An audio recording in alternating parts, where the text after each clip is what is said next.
ஆட்டுக்கால் சூப்பு பார்க்கலாமா? ஆட்டுக்காலை சுட தண்ணியில் ஒரு டைம் கழுவிட்டு 1 ஸ்பூன் மஞ்சத்தூள் போட்டு நல்லா பிசைஞ்சு எடுத்துக்கோங்க. பிசைஞ்சு கழுவி எடுத்துக்கோங்க. 2 கைப்பிடி சின்ன வெங்காயம் எடுத்துக்கோங்க. ஒரு பச்சை மிளகாய் எடுத்துக்கோங்க.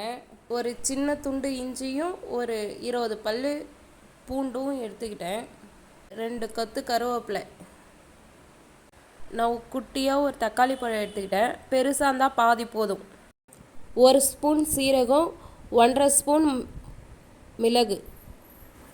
இதை ஒன்றும் பாதியமாக கொரகொரப்பாக நசுக்கி எடுத்துக்கோங்க. இந்த மாதிரி கொரகொரப்பாக இருந்தால் போதும். ஒன்று பாதியமாக இருக்குது பாருங்கள், இந்த மாதிரி இருந்தால் போதும். அதே மாதிரி வெங்காயத்தையும் ஒன்றும் பாதியமாக தட்டி எடுத்துக்கோங்க.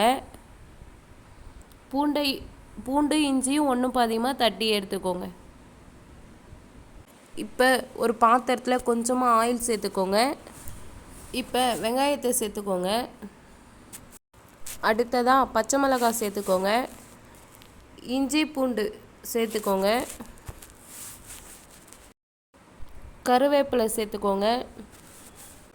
இப்போ லைட்டாக கலர் மாற வரைக்கும் கிளறி விட்டால் போதும். இப்போ தக்காளி பழம் சேர்த்துக்கலாம். இப்போ ஆட்டுக்கால் சேர்த்துக்கலாம். தட்டி வச்சுக்கிற மிளகு சீரகத்தையும் சேர்த்துக்கலாம். 1 ஸ்பூன் மஞ்சத்தூள் சேர்த்துக்கலாம்.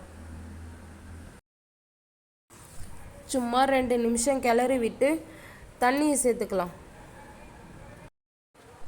இது 1 லிட்டர் அளவுக்கு இருக்கும் தண்ணி. 1 லிட்டர் தண்ணி சேர்த்துக்கிறேன். தேவையான அளவு உப்பு சேர்த்துக்கிறேன். இப்போ குக்கர் மூடி போட்டு 10 விசில் விட்டு எடுத்துக்கிறேன். இப்போ 10 விசில் வந்துடுச்சு. ஓப்பன் பண்ணிடலாம். இப்போ ப்ரெஷர் இறங்கிடுச்சு. 10 நிமிஷம் கொதிக்க வச்சு எடுத்துக்கலாம். இங்கே பாருங்க, சூப்பராக ரெடி ஆயிடுச்சு சூப்பு. இந்த மாதிரி ஈஸியாக ட்ரை பண்ணி பாருங்கள். டேஸ்ட்டு சூப்பராக இருக்கும்.